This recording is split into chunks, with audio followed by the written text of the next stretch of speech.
कहानी की शुरुआत में हम जेसिका नाम की एक लेडी को देखते हैं जो ट्रेलर में सामान डालकर यहाँ से जाने वाली होती है। वो बहुत ही डिप्रेस्ड होती है क्योंकि कुछ ही समय पहले उसके हस्बैंड की डेथ हुई थी और वो इन सब चीज़ों से बाहर निकलने के लिए इस शहर को छोड़ दूर कहीं जा रही थी, जिसमें उसे 2 से 3 दिन लगने वाले थे। तो वो जीपीएस सेट करके अपने डेस्टिनेशन के लिए निकल जाती है।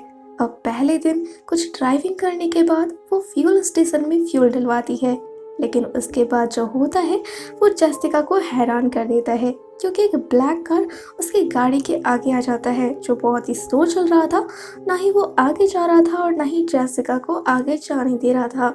जेसिका कुछ देर वेट करती है, लेकिन जब वो कार नहीं हटती तो वो उसे ओवरटेक करने की कोशिश करती है, लेकिन फिर भी वो कार उसे ओवरटेक करने नहीं देता। लेकिन जब वो ओवरटेक करती है तो सामने से एक गाड़ी आ रही थी जिससे एक्सीडेंट हो सकता था, लेकिन एन वक्त पर जेसिका अपने कार को मोड़ लेती है और वो एक्सीडेंट से बच जाती है।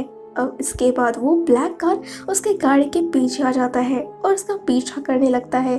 जेसिका यहाँ बहुत ही डर जाती है, लेकिन वो किसी तरह खुद को काम रख रही थी। अब कुछ देर बाद वो कार उससे अलग हो जाती है और यहाँ जेसिका चैन की सांस लेती है कि कम से कम अब तो उस कार से पीछा छूटा। पूरा दिन सफर करने के बाद जेसिका गैस स्टेशन में फ्यूल डलवाती है और अपने डैड को कॉल करके बताती है कि वो इस शहर को छोड़कर जा रही है।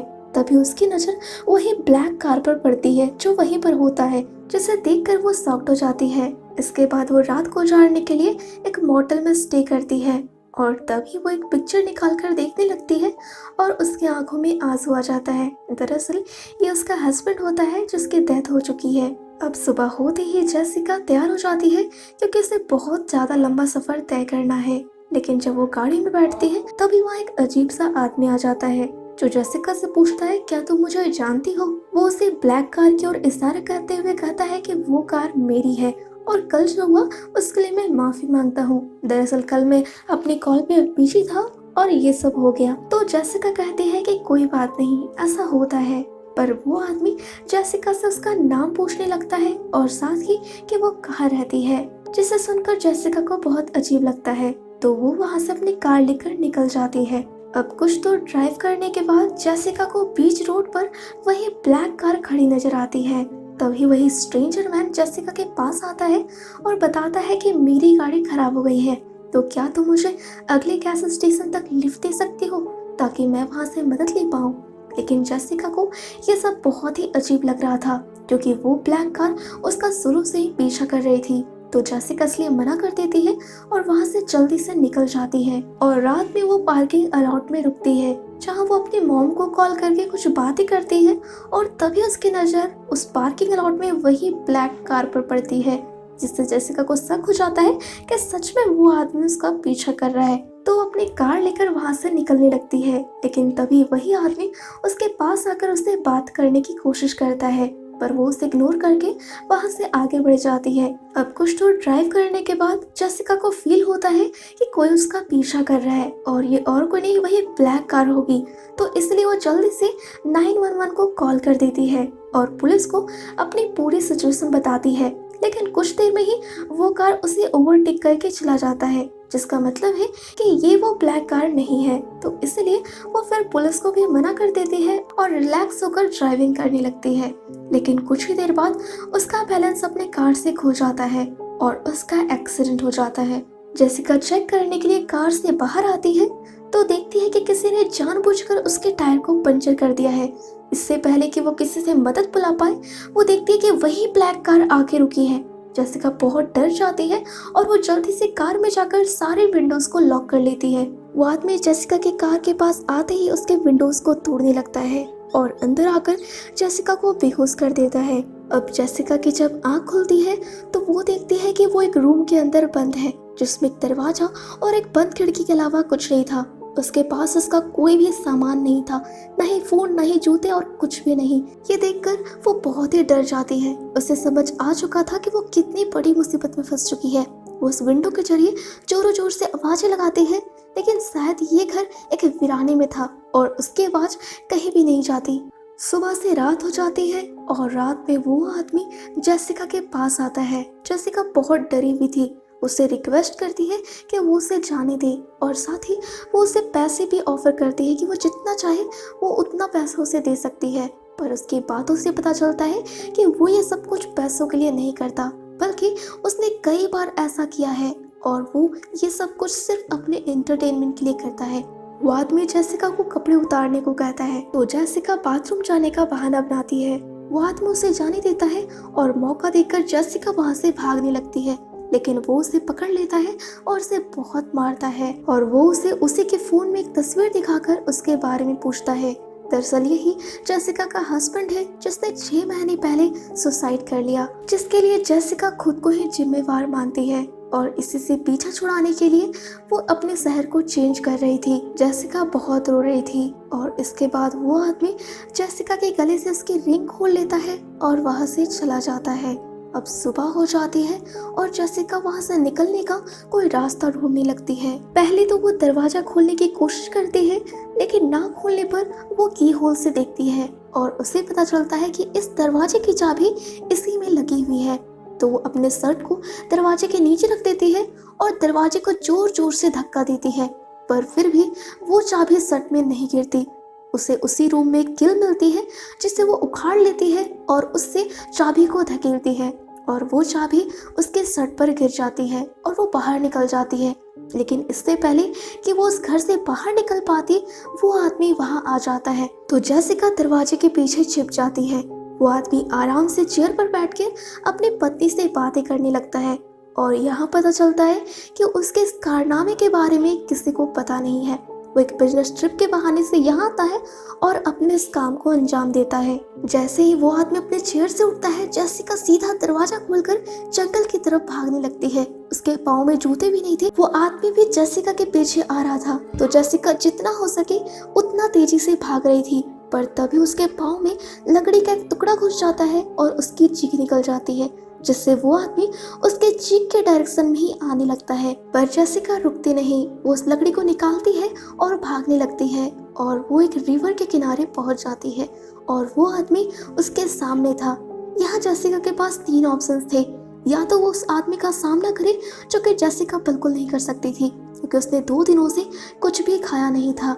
या तो वो उस आदमी के पास चली जाए और तीसरा ऑप्शन था कि वो नदी में कूद जाए, जहाँ उसके बचने के थोड़े बहुत चांसेस थे। तो वो सीधा नदी में कूद जाती है और नदी का बहाव उसे दूर तक ले जाता है। अब जेसिका किसी तरह खुद को संभालते हुए नदी के किनारे आती है। जेसिका की हालत बहुत ही खराब हो गई थी। उसे तो ये भी नहीं पता था कि ये बहाव उसे उस आदमी से कितना दूर ला पाया है, वो सुरक्षित भी है या नहीं। तो वो फिर जंगल के रास्ते आगे बढ़ने लगती है। उसके पैर में चोट लगा हुआ था और वो ठीक से चल भी नहीं पा रही थी, तो वो एक स्टिक का सहारा लेती है। अब तभी उसे किसी के होने का एहसास होता है और उसे लगता है शायद ये वही आदमी है जो उसके ही तरफ आ रहा था। तो वो पेड़ के पीछे छिप जाती है और जैसे ही वो उसके पास आता है वो उस पर हमला कर देती है। पर इस बार उसकी किस्मत अच्छी थी क्योंकि ये वो आदमी नहीं था, ये कोई शिकारी था जो कि शिकार करने के लिए आया था। जेसिका उसे देखकर बहुत खुश हो जाती है और अपनी पूरी सिचुएशन उसे बताती है। वो एक बहुत ही अच्छा आदमी था।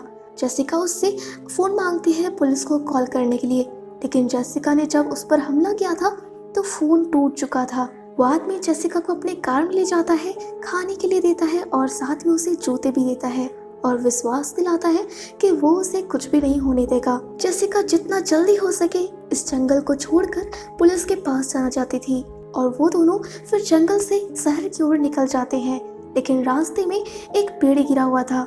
जेसिका उस शिकारी को मना करती है बाहर जाने के लिए क्योंकि ये ट्रैप हो सकता है, पर वो आदमी बाहर निकल जाता है और उस पेड़ को हटाने लगता है और तभी वहाँ वही ब्लैक कार वाला आदमी आ जाता है। उस आदमी को देखकर शिकारी उस पर गन तान देता है।